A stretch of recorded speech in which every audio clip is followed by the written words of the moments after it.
The Red Sox continue to dig their hole even deeper at the bottom of the AL East as they fall to the Minnesota Twins 10-5 on Tuesday night. You are Locked On Red Sox, your daily Boston Red Sox podcast. Part of the Locked On Podcast Network, your team every day.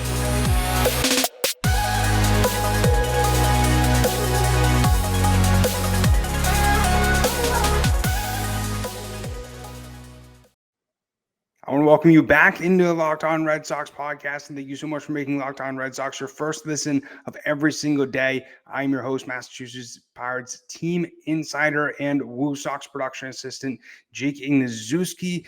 And it's so tough to start the open up like that, talking about how the Red Sox are a last place team. But that's just the reality of where this baseball team currently is going into August 31st with almost a month left in the Major League 2022 season. Pretty crazy how fast this season has gone by.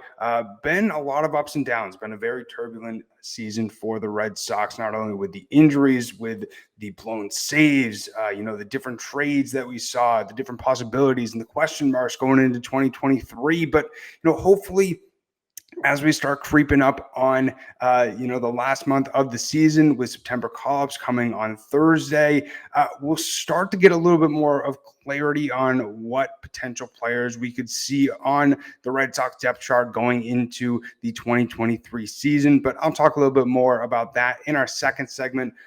Really looking at the game on Tuesday night against the Minnesota Twins, it was a tough one to watch. We saw Kutter Crawford on the mound for the Red Sox, ended up going 4 1/3, only allowing 4 hits, 5 total runs, 4 of them earned, walking 4 batters and striking out 5. And over his last few starts, we've seen Kutter Crawford start off the game relatively well, and then he struggles. But, in this one, ended up allowing 2 runs to start off in the first inning and then 1 there in the second. Nick Gordon had a hell of a game.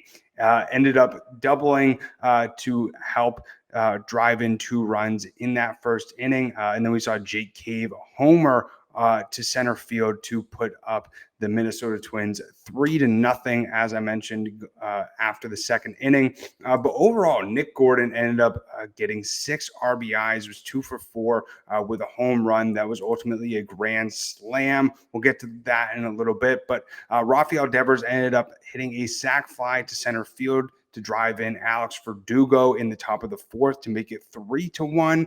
And then the Red Sox really started to creep back into this ball game in the top of the 5th inning. Tommy Pham singled on a ground ball to right field to make it 3-2. Then we saw Xander Bogaerts single to left field to tie up the ball game as he scored Reese McGuire. And then, the Red Sox got a little bit of a break. Michael Fulmer, the pitcher on the mound for the Twins, ended up throwing a wild pitch, which ended up scoring Alex Verdugo and moving Bogaerts to third base and Rafael Devers to second base to give the Red Sox a 4-3 lead, but that did not last very long. We saw Ryan Brazier come into the game, ultimately ended up allowing a grand salami to Nick Gordon, which padded up that lead for the Twins, made it 7-4 in the bottom of the 5th inning. Then we saw Gary Sanchez padded on a little bit even more, give the Twins some insurance runs with a home run to left field, making the score 8-4. And then Alex Verdugo made it a little bit more interesting, ended up doubling to make it 8-5. And then, we really saw the Twins start to pile it on. I won't bore you with hearing how the Twins ultimately ended up scoring, but, we saw they win 10-5 in just a really tough game for Red Sox fans to swallow. And, we also saw Matt Barnes implode a little bit in that 8th inning, ended up allowing 3 total hits, 2 earned runs, walking 1 and striking out 1. Unfortunate to see that from a guy in Matt Barnes who we really thought was getting back to that dominant form. Hopefully this is just a small hiccup and we're able to see him continue to see success on the mound and not struggle like we really saw him at the later half of last season and majority of this season. I really thought Matt Barnes was, turn over a new leaf, and, hopefully in his next outing, he's able to look like the Matt Barnes that we've seen over the past few games. But Ryan Brazier is just continuing to put the writing on the wall for Chaim Bloom in the Red Sox front office. Send me down or DFA me immediately. And that's something that I think is pretty much writing in the stars for Ryan Brazier. I think, after September 1st, he's no longer going to be on the Red Sox. And I really think that, when you look at it, you're going to see the Red Sox continue to bring up some of these younger arms. As we saw, Zach Kelly and Caleb Ort got called up. Zach Kelly ultimately ended up making his major league debut on Monday night, but it's really nice to see the Red Sox starting to look towards some of those younger guys to get some innings in, see what they might have for 2023. And, Kelly's a guy who we had on during the lockout. Great person, somebody who has been able to stay connected with me and Lauren throughout this season. So I was really happy to see Kelly get the call up. He's a guy who, when we talked about in our interview, ended up getting undrafted and then signed with the Oakland Athletics for $500. And he sort of told us the story about, how he paid for his rent with that, and then also went out to dinner, and then $500 was gone at a snap of a finger. But, Kelly's a guy who, ended up bouncing around a little bit, going to the Angels. Then we saw him tear his UCL, and then ended up getting picked up by the Red Sox. And it's really nice to see somebody like that who really had all the odds against him find ways to, get better each and every single year, and keep a positive attitude, and now has the opportunity to really show what he has at the major league level. It was nice to see him, strike out 2 batters, not allow any hits yesterday. So, hopefully we continue to see these great stories like this. But, Ryan Brazier and Familia is another one as well, where I don't understand why they're still on the team. Obviously, we've only seen a small sample size of Familia so far in a Red Sox uniform, but it hasn't been impressive whatsoever. And in my opinion, I think you really got to give guys like Frank Herman, Andrew Politi, some of these younger arms, some ability to really show what they have and what they could potentially bring to a Red Sox bullpen in 2023. But, continuing to look at this game for the Red Sox on the offensive side, Bogaerts ended up going 2 for 4. We saw Alex Verdugo also hand in a 2 for 4 game. And unfortunately, Franchy Cordero, even though he's been hitting this hot bat, ended up striking out 3 times and ended up going 0 for 4. But, with where the Red Sox are right now, sort of like I mentioned at the start of this, 9 games out of a wild card spot, 16 and a half out of the AL East. And, I hate to be a Debbie Downer. I will always have faith in this Red Sox team, but it's just not looking great for them right now. And Lauren and I have brought this up multiple times over the last week or so, as the Red Sox's chances have been getting slimmer and slimmer, that they really need to start looking towards 2023 and figuring out what they have, and then noticing what might not be working out well, and obviously make the necessary moves that they need to be able to get some younger guys some opportunities. I really agreed with the Austin Davis and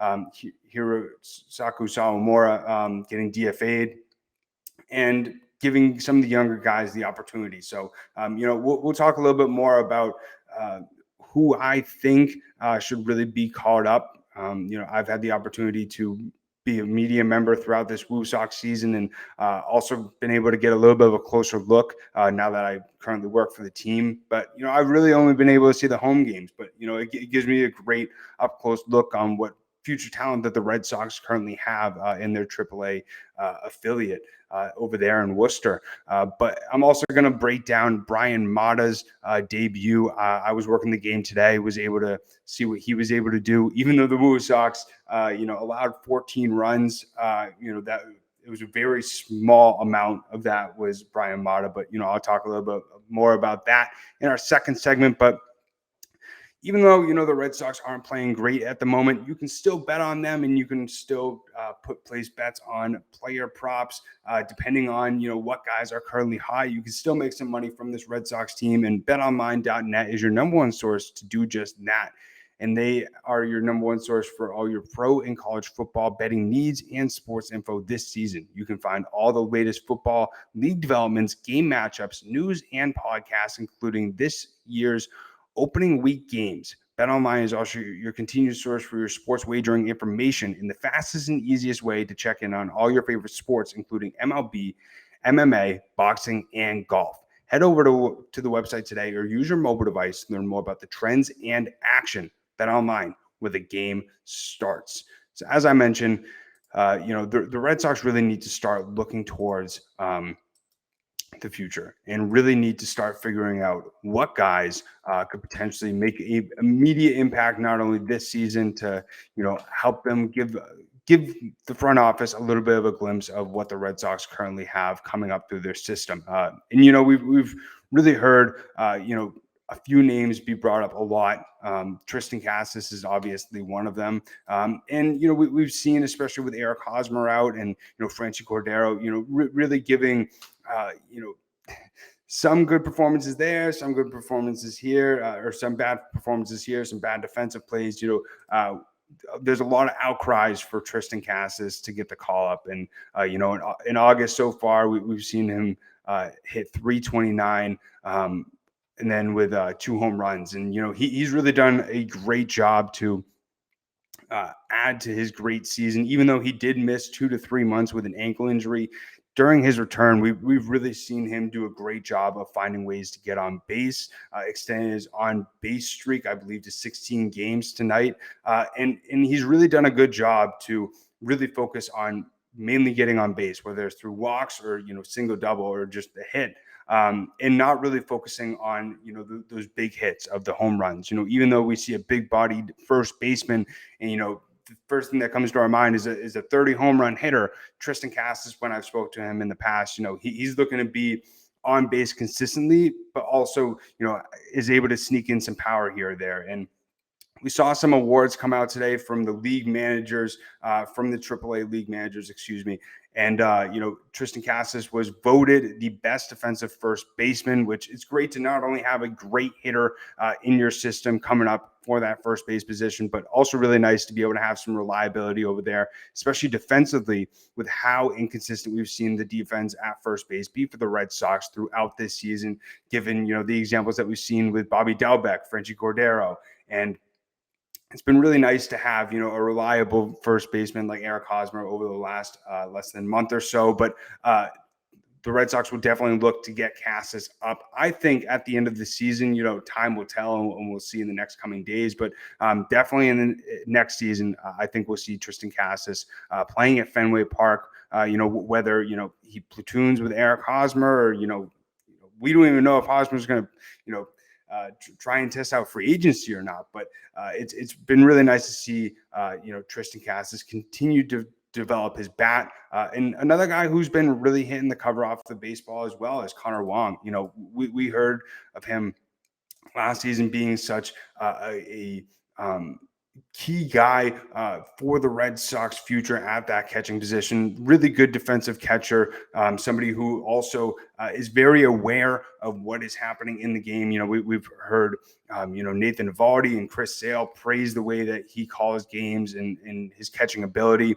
But his bat has really come around over this last year or so. And just specifically in August, he's hitting 359 right now with 8 home runs, just really putting on a full display of what he can do, 19 overall RBIs. And he's somebody who just throughout this season has really impressed not only myself, but, a lot of other people who follow the team, who cover the team, and also people within the organization on what he's been able to do on both sides of the baseball.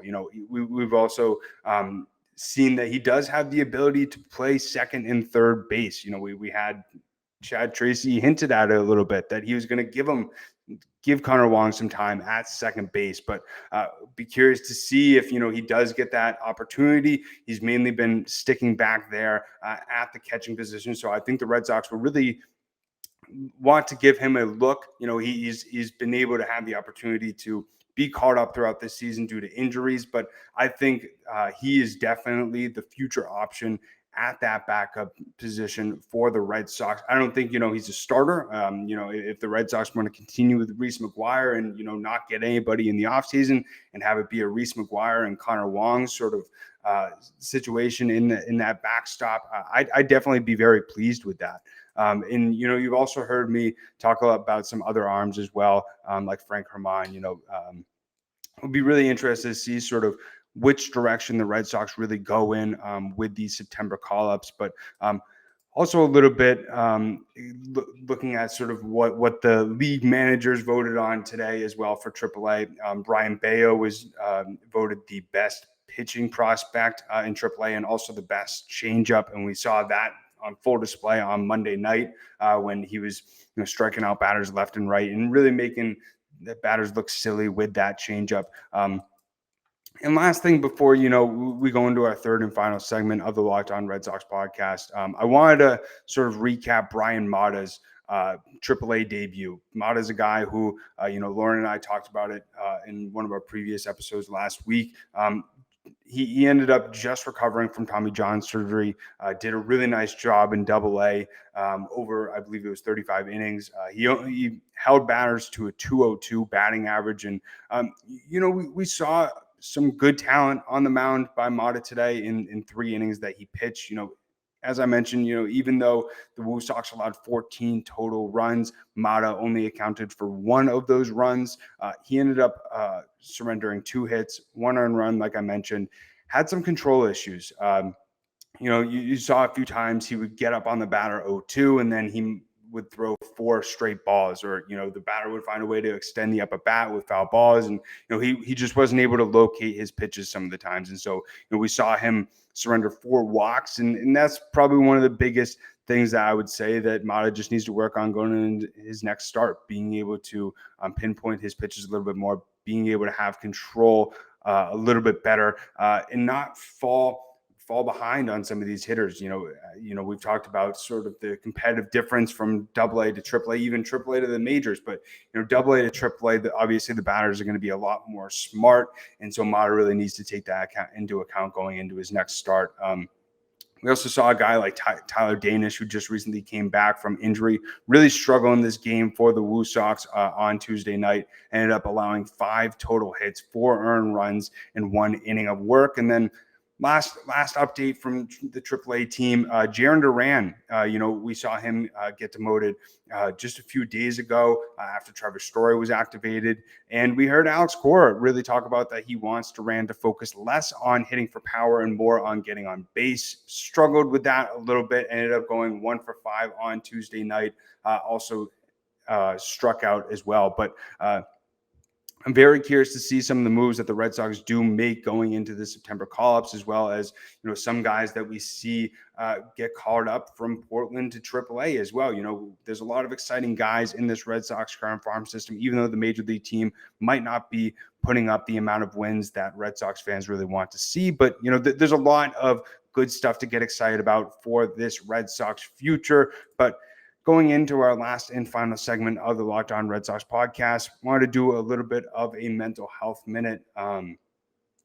I have had a little bit of a rough week or so. I'm dealing with some family issues at the moment. Unfortunately, my grandpa's a little bit sick. So really been doing everything I can to be as grateful as possible for, the moments that I'm able to spend with not only my grandpa, but also, my different family members, and, also just expressing gratitude, just, the simplest things. You woke up today, you have a car, you got to eat breakfast, you have caring parents, you have a caring family, just the little things. And, you never know when your time's up, in life, it's a ticking time clock, as deep as that is the reality of the situation. And so, every time you wake up, just say thank you.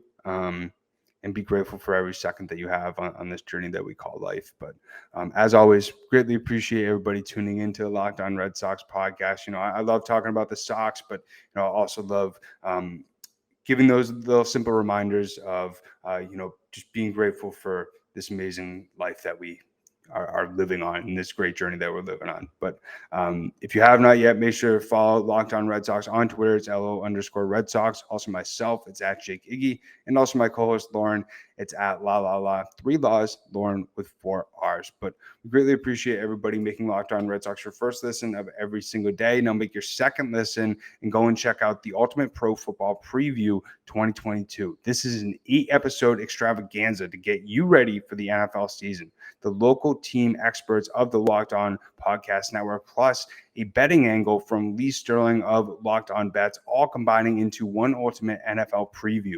Search Ultimate Pro Football Preview 2022 on your Odyssey app, YouTube, or wherever you get your podcasts. Locked On Podcast Network does a great job of keeping you covered on so many different things, so definitely make sure to go and check that out. But greatly appreciate everybody tuning in as always, and we'll end it how we always end it. Let's go Sox. Peace.